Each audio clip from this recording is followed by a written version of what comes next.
Imagine, nasa school ka 8 hours. Tapos wala ka pera. Yun lang guys. Men, video mo, picture mo.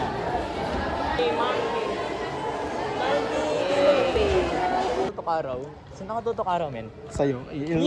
Po, matagal na po kami nagtatrabaho dito. So, mga bali, 20 years or okay na. Po siya ng ibang pwesto eh. Sarap naman yung picture mo ha. Bakit nilalayo mo yan? Zach, akin na yan, Zach. Ikiyam? O, doon na sinubo lahat. Oo. Sinubo lahat to lang. Sino? Kaya ba't ka nagre-review? Ano guys, di kasi ako nag-review kagabi. Nag-ano lang ako, nag-Farlight. Pilipino daw. Di ko nga alam kung paano ako mag-review kasi wala, binabasa ko lang daw, basahin lang daw panuto eh. Nagutom ako, men. Men, pinagpa-practicean ako gago. Oo, magiging makeup artist kasi ako. Lagyan mo eyeliner para... Wait lang! Oh my God! Matatagal pa to. Oo, hindi ako ha.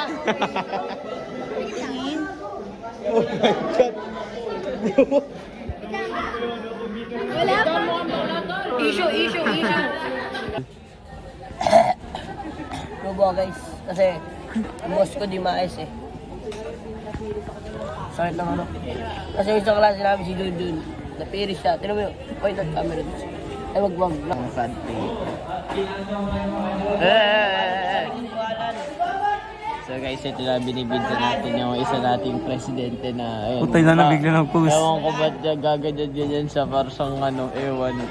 Papalapit na siya para sa tanga. Tapos yung paporma pa siya. Ang dami niyang alam. Anong ginagawa niya? Pag di naka-video. Tapos na.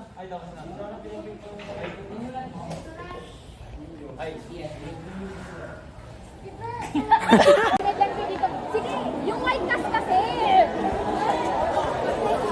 Dana boy, dalawa yung ano sa'yo boy. May make-upan nila ako may. Pilipan na ako yung school guys, bawal daw naka-brief. Naka-brief lang sana ako magpapapicture. Ay, Margit. Sabi mo? Bakit? Wala lang tol, kung whatever you wanna say.